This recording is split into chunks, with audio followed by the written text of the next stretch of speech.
ಕದನ ವಿರಾಮ ಒಂದು ಕಡೆ ಆಗ್ತಾ ಇದೆ, ಕದನ ವಿರಾಮ ನಡೀತಾ ಇದೆ. ಆದ್ರೆ ಬೆಂಗಳೂರಿನಲ್ಲಿ ಒಂದು ದೊಡ್ಡ ಹೈಡ್ರಾಮಾ ನಡೆದಿದೆ. ರಾಜಧಾನಿ ಬೆಂಗಳೂರಿನಲ್ಲಿ ಭಾರಿ ಹೈಡ್ರಾಮವಾಗಿದೆ. ಒಂದು ಕಡೆ ಭಾರತ ಪಾಕಿಸ್ತಾನ ಯುದ್ಧ ಸಂಘರ್ಷ, ಇನ್ನೊಂದು ಕಡೆ ಆಗಿದ್ದೇನು?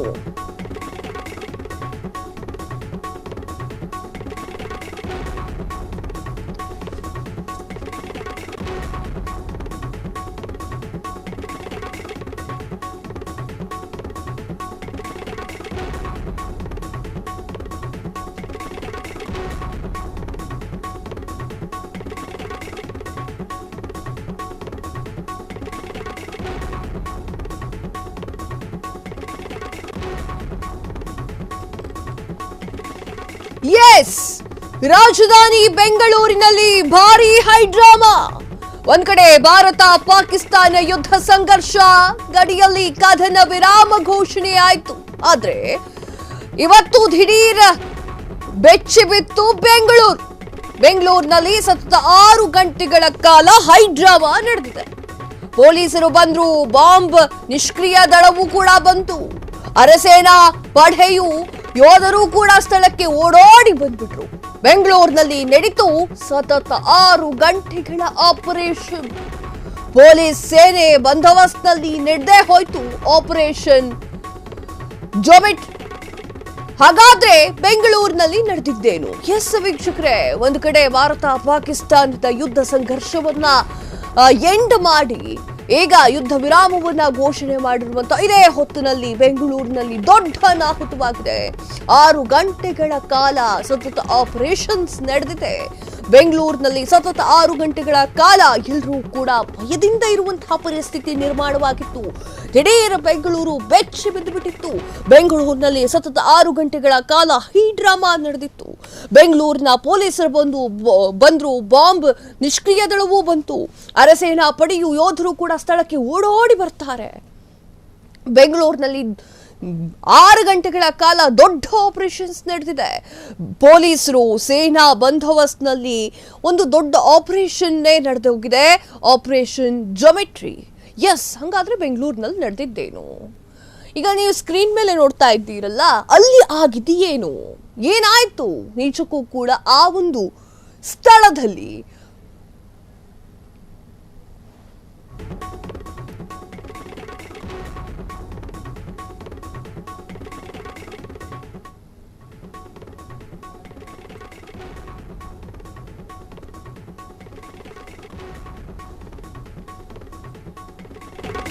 ಭಾರತ ಪಾಕಿಸ್ತಾನ ಕದನ ವಿರಾಮ, ಬೆಂಗಳೂರಿನಲ್ಲಿ ಹೈಡ್ರಾಮಾ. ಬೆಂಗಳೂರು ಪೊಲೀಸರು ಶ್ವಾನದಳ ಸಮೇತವಾಗಿ ಬಂದ್ರು. ಬೆಂಗಳೂರು ಪೊಲೀಸರ ಬಾಂಬ್ ಸ್ಕ್ವಾಡ್ ಕೂಡ ಬಂತು.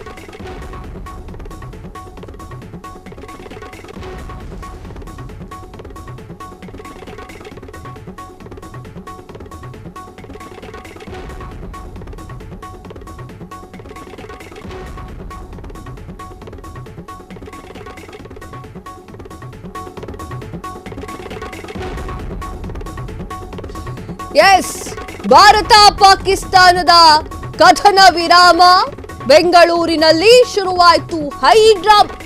ಬೆಂಗಳೂರು ಪೊಲೀಸರು ಶ್ವಾನದಳದ ಸಮೇತವಾಗಿ ಬಂತು. ಬೆಂಗಳೂರು ಪೊಲೀಸರ ಬಾಂಬ್ ಸ್ಕ್ವಾಡ್ ಕೂಡ ಬಂತು. ಅಲ್ಲಿ ಕರ್ನಾಟಕ ಮೀಸಲು ಪೊಲೀಸ್ ಪಡೆಯೂ ಕೂಡ ಬಂದ್ರು ಅಲ್ಲಿಗೆ. ಕೊನೆಗೆ ಅರಸೇನಾ ಪಡೆ ಸೈನಿಕರು ಕೂಡ ಬರಬೇಕಾಯಿತು. ಭಾರತ ಪಾಕಿಸ್ತಾನದ ಕದನ ವಿರಾಮದ ಬೆನ್ನಲ್ಲೇ ಬೆಂಗಳೂರಿನಲ್ಲಿ ಏನಾಗೋಯ್ತು ಹಾಗಾದ್ರೆ? ಎಸ್ ವೀಕ್ಷಕರೇ, ಕದನ ವಿರಾಮ ನಡೆದಿದೆ. ಕದನ ವಿರಾಮದ ಮಧ್ಯದಲ್ಲಿ ಬೆಂಗಳೂರಿನಲ್ಲಿ ಏನಾಯ್ತು ಎನ್ನುವಂತಹ ಪ್ರಶ್ನೆ ಈಗ ಶುರುವಾಗಿದೆ. ವಿಚಾರ ಏನು ಅಂತಂದ್ರೆ, ಭಾರತ ಪಾಕಿಸ್ತಾನ ಕದನ ವಿರಾಮವಿದೆ. ಪಾಕಿಸ್ತಾನದವರು ಯಾವಾಗ ಎಲ್ಲಿ ಬಾಂಬ್ ಬಿಡ್ತಾರೆ ಅನ್ನೋದು ಗೊತ್ತಾಗೋದಿಲ್ಲ. ಕದನ ವಿರಾಮವನ್ನ ಉಲ್ಲಂಘನೆ ಮಾಡೋದು ಅವ್ರಿಗೇನು ಹೊಸದಲ್ಲ. ಕದನ ವಿರಾಮವನ್ನ ಉಲ್ಲಂಘನೆ ಮಾಡಿದ್ರೆ ಅವ್ರೇನು ಅಂದುಕೊಳ್ಳೋದು ಇಲ್ಲ, ಅವ್ರಿಗೆ ಇಷ್ಟ ಬಂದಂಗೆ ಮಾಡ್ತಾರೆ. ಇದೇ ಹೊತ್ತಿನಲ್ಲಿ ಬೆಂಗಳೂರಿನಲ್ಲಿ ಒಂದು ದೊಡ್ಡ ಹೈಡ್ರಾಮಾ ನಡೆದಿದೆ. ಬೆಂಗಳೂರಿನ ಪೊಲೀಸರು ಶ್ವಾನದಳದ ಸಮೇತವಾಗಿ ಬರ್ತಾರೆ. ಬೆಂಗಳೂರು ಪೊಲೀಸರು ಬಾಂಬ್ ಸ್ಕ್ವಾಡ್ ಕೂಡ ಕರೆಸ್ತಾರೆ ಆ ಒಂದು ಸ್ಥಳಕ್ಕೆ. ಕರ್ನಾಟಕ ಮೀಸಲು ಪೊಲೀಸ್ ಪಡೆಯೂ ಕೂಡ ಆ ಒಂದು ಸ್ಥಳಕ್ಕೆ ಬರುತ್ತೆ. ಕೊನೆಗೆ ಅರಸೇನಾ ಪಡೆ ಸೈನಿಕರು ಕೂಡ ಆ ಒಂದು ಸ್ಥಳಕ್ಕೆ ಬರ್ತಾರೆ. ಅಷ್ಟು ಉದ್ವಿಗ್ನ ಪರಿಸ್ಥಿತಿ ಬೆಂಗಳೂರಿನಲ್ಲಿ ಉದ್ಭವವಾಗಿತ್ತು. ಭಾರತ ಪಾಕಿಸ್ತಾನದ ಕದನ ವಿರಾಮದ ಬೆನ್ನಲ್ಲೇ ಬೆಂಗಳೂರಿನಲ್ಲಿ ಏನಾಗೋಯ್ತು ಹಾಗಾದ್ರೆ? ನಾನು ಆಗ್ಲೇ ಹೇಳ್ತಾ ಇದ್ದೆ, ನರಿ ಬುದ್ಧಿ ಪಾಕಿಸ್ತಾನಕ್ಕೆ ಒಳಗಡೆಯಿಂದ ಒಳಗಡೆಗೆ ಹೋಗಿ ಬಾಂಬನ್ನ ಬ್ಲಾಸ್ಟ್ ಮಾಡೋದು ಯಾವ ವಿಚಾರವೂ ಅಲ್ಲ. ಎಸ್, ಬೆಂಗಳೂರಿನಲ್ಲಿ ಇವತ್ತು ನಿಜಕ್ಕೂ ಆಗಿದ್ದೇನು ಗೊತ್ತಾ? ಈ ಸುದ್ದಿಯನ್ನ ನೋಡಿದ್ರೆ ಅಚ್ಚರಿಯಾಗೋದು ಫಿಕ್ಸ್.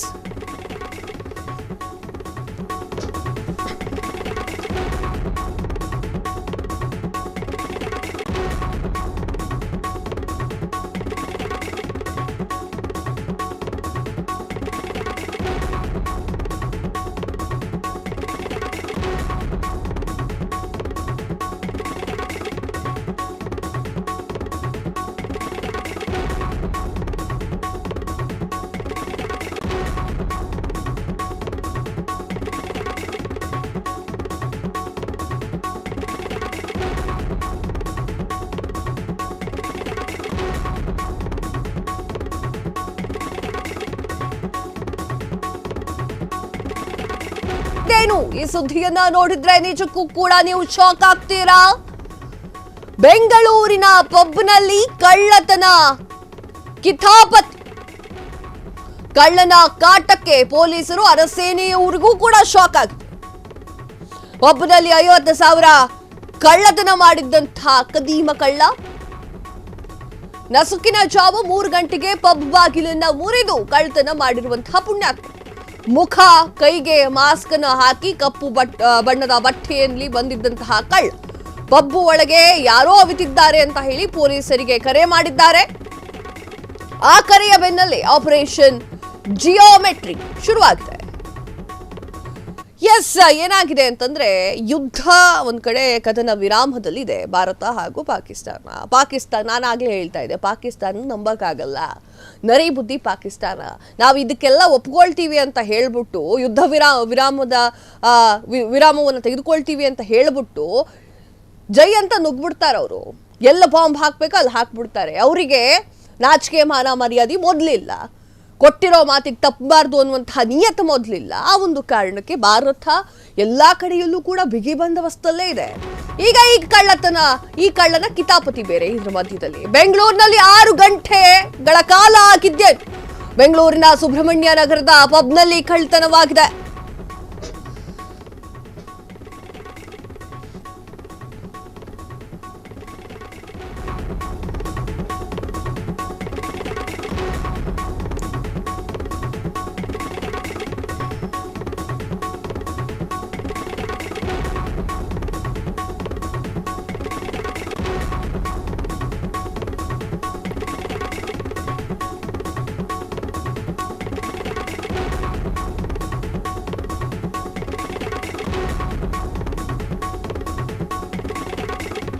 ಎಸ್, ಸತತ 6 ಗಂಟೆಗಳ ಕಾಲ ಕಾರ್ಯಾಚರಣೆಯ ಬಳಿಕ ಕಳ್ಳನನ್ನ ಸೆರೆ ಮಾಡಲಾಗಿದೆ. ಹೌದು, ಬೆಂಗಳೂರಿನಲ್ಲಿ 6 ಗಂಟೆಗಳ ಕಾಲ ನಡೆದಿದ್ದಾದ್ರೂ ಏನು?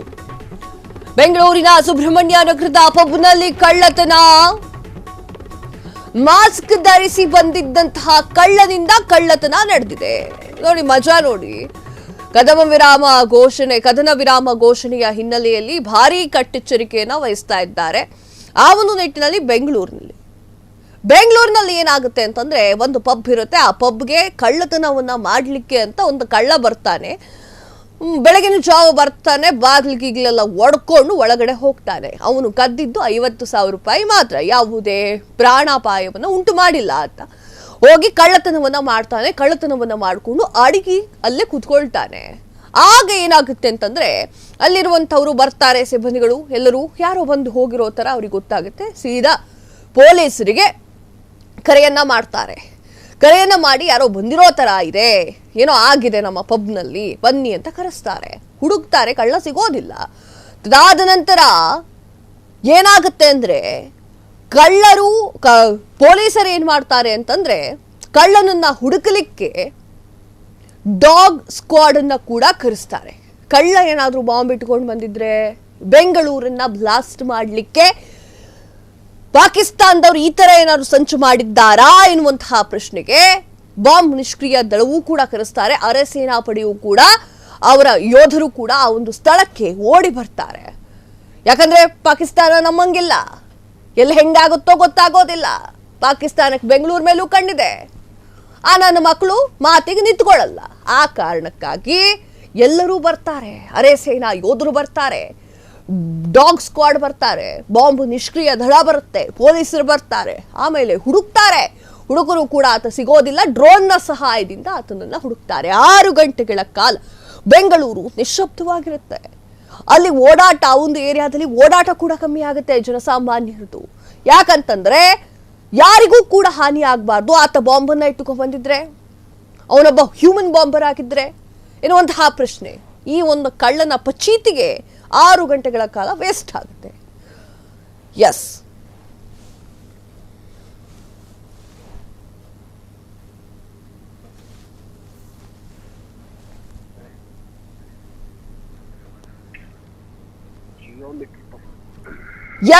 ಇದ್ರ ಬಗ್ಗೆ ಮಾತನಾಡ್ಲಿಕ್ಕೆ ಕೊಲೀಗ್ ಅಶ್ವಥ್ ಫೋನ್ ಸಂಪರ್ಕದಲ್ಲಿದ್ದಾರೆ. ಅಶ್ವಥ್, ನಿಜಕ್ಕೂ ಅಲ್ಲಿ ಆಗಿದ್ದೇನು ಬೆಂಗಳೂರಿನಲ್ಲಿ? ಕಾವ್ಯ, ಒಂದು ಕಡೆ ಪಾಕಿಸ್ತಾನ ಹಾಗೂ ಭಾರತ ಮೊನ್ನೆಯಷ್ಟೇ ಯುದ್ಧ ಮುಗಿದಿರುವಂತಹದ್ದು. ಆ ಒಂದು ಸುದ್ದಿ ನಮ್ಮ ಕಣ್ಣ ಮುಂದೆ ಇರುವಂತಹ ಸಂದರ್ಭದಲ್ಲಿ ಈಗ ಬೆಂಗಳೂರಿನ ಜಿಯೋಮಿಟ್ರಿ ಪಬ್ನಲ್ಲಿ ಒಂದು ಹೈಡ್ರಾಮನೆ ನಡೆದಿರುವಂತಹದ್ದು. ಈಗಾಗಲೇ ಸುಬ್ರಹ್ಮಣ್ಯ ನಗರ ಪೊಲೀಸ್ ಠಾಣೆ ವ್ಯಾಪ್ತಿಗೆ ಬರುವಂತಹ ಜಿಯೋಮಿಟ್ರಿ ಪಬ್ನಲ್ಲಿ ಒಂದು ಇನ್ಸಿಡೆಂಟ್ ನಡೆದಿರುವಂತದ್ದು. ಅದು ಯಾವ ರೀತಿ ಅಂತಂದ್ರೆ, ಒಬ್ಬ ಕಳ್ಳ ಮಾಸ್ಕ್ ಅನ್ನ ಧರಿಸಿ ಈ ಒಂದು ಪಬ್ಗೆ ಎಂಟ್ರಿ ಕೊಡ್ತಾನೆ. ಆದ್ರೆ ಪಬ್ನ ಮಾಲೀಕರು ಮತ್ತೆ ಪಬ್ನ ಸಿಬ್ಬಂದಿಗಳು ಇಲ್ಲಿ ಬೇರೆ ರೀತಿಯಾದಂತಹ ಒಂದು ವಾತಾವರಣ ಕ್ರಿಯೇಟ್ ಆಗ್ತಿದೆ ಅಂತ ಹೇಳಿ ಒಂದಷ್ಟು ಬೇರೆ ರೀತಿಯಾದಂತಹ ಒಂದು ಬಿಗುವಿನ ವಾತಾವರಣ ಸೃಷ್ಟಿಯಾಗುತ್ತೆ. ಇಮಿಡಿಯೇಟ್ಲಿ ಅವರು 112ಗೆ ಕರೆ ಮಾಡ್ತಾರೆ. 112ಗೆ ಕರೆ ಮಾಡಿದ ತಕ್ಷಣ 112 ಕರೆ ಮಾಡಿದ ತಕ್ಷಣ ಸುಬ್ರಹ್ಮಣ್ಯ ನಗರ ಪೊಲೀಸರಿಗೆ ಒಂದು ಮೆಸೇಜ್ ಅನ್ನ ಪಾಸ್ ಮಾಡ್ತಾರೆ.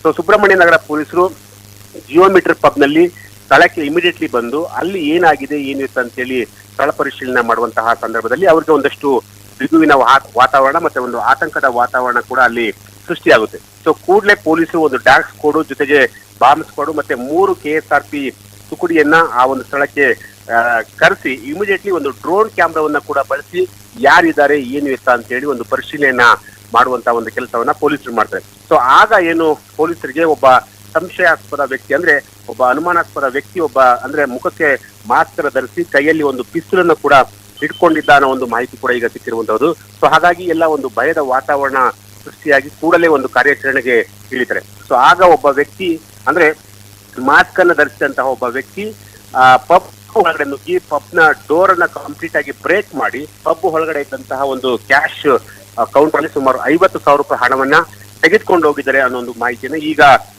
ಅಡಿಷನಲ್ CP ವಿಕಾಸ್ ಕುಮಾರ್ ಅವರು ಮಾಹಿತಿಯನ್ನ ಕೊಟ್ಟಿರುವಂತದ್ದು. ಅಂದ್ರೆ ಇವತ್ತು ಬೆಳಗಿನ ಜಾವ ಸುಮಾರು 3:30-4 ಗಂಟೆ ಸಮಯದಲ್ಲಿ ಈ ಒಂದು ಘಟನೆ ನಡೆದಿದೆ ಅಂತ ಹೇಳಿ ಈಗ ತಿಳಿದು ಬಂದಿರುವಂತದ್ದು. ಈಗಾಗಲೇ ಸುಬ್ರಹ್ಮಣ್ಯ ನಗರ ಪೊಲೀಸರು ಪ್ರಕರಣ ಕೂಡ ದಾಖಲಿಸಿಕೊಂಡು ತನಿಖೆಯನ್ನು ಕೂಡ ಮಾಡ್ತಿರೋದು. ಅಂದ್ರೆ ಆ ವ್ಯಕ್ತಿ ಯಾರು ಏನು ಎತ್ತ ಅನ್ನೋದ್ರ ಬಗ್ಗೆ ಈಗಾಗಲೇ ಕೂಲಂಕುಷವಾಗಿ ತನಿಖೆಯನ್ನು ಕೂಡ ಮಾಡ್ತಿರೋದು. ಅಂದ್ರೆ ಯಾಕೆ ಇಷ್ಟೆಲ್ಲ ಪೊಲೀಸರು ಇಷ್ಟೊಂದು ರಿಸ್ಕ್ ತಗೊಂಡ್ರು ಅಂತಂದ್ರೆ, ಯಾರಾದ್ರೂ ಒಬ್ಬ ವ್ಯಕ್ತಿ ಈಗಾಗಲೇ ಈ ಹಿಂದೆ ತಾಜ್ ವೆಸ್ಟ್ ಎಂಡ್ ಅಲ್ಲಿ ಕೂಡ, ಅಂದ್ರೆ ಮುಂಬೈಲಿ ತಾಜ್ ವೆಸ್ಟ್ ಎಂಡ್ ಮೇಲೆ ಕೂಡ ಅಟ್ಯಾಕ್ ಕೂಡ ಆಗಿತ್ತು, ಉಗ್ರರು ಅಟ್ಯಾಕ್ ಮಾಡಿದ್ರು. ಸೊ ಆ ರೀತಿಯಂತಹ ಒಂದು ವಾತಾವರಣ ಏನಾದರೂ ಬೆಂಗಳೂರಿನಲ್ಲಿ ಕ್ರಿಯೇಟ್ ಆಯ್ತಾ ಅನ್ನೋ ಒಂದು ಆತಂಕ ಕೂಡ ಪೊಲೀಸರಲ್ಲಿ ಮನೆ ಮಾಡಿತ್ತು. ಸೊ ಹಾಗಾಗಿ ಈಗ ಸದ್ಯಕ್ಕೆ ಒಬ್ಬ ಕಳ್ಳ ಅಂದ್ರೆ ಪಬ್ಗೆ ನುಗ್ಗಿ ಕಳ್ಳತನ ಮಾಡುವಂತಹ ಒಂದು ದೃಶ್ಯಾವಳಿಗಳು ಜೊತೆಗೆ ಕಳ್ಳತನ ಆಗಿರುವಂತಹ ಅಂದ್ರೆ ಸುಮಾರು 50,000 ರೂಪಾಯಿ ಕ್ಯಾಶ್ ಕೂಡ ಕಳ್ಳತನ ಆಗಿದೆ ಅನ್ನೋ ಒಂದು ಮಾಹಿತಿ ಮಾತ್ರ ಸದ್ಯಕ್ಕೆ ಸಿಕ್ಕಿರುವಂತಹದ್ದು. ಕಾವ್ಯ. ಎಸ್ ಅಶ್ವಥ್, ತಮ್ಮೆಲ್ಲ ಮಾಹಿತಿಗಾಗಿ ಧನ್ಯವಾದಗಳು.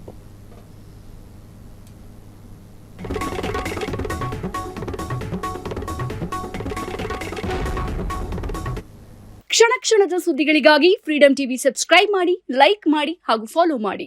ಹೊಸ ಸುದ್ದಿಗಳ ನೋಟಿಫಿಕೇಶನ್ಗಾಗಿ ಬೆಲ್ ಐಕಾನ್ ಮೇಲೆ ಕ್ಲಿಕ್ ಮಾಡಿ.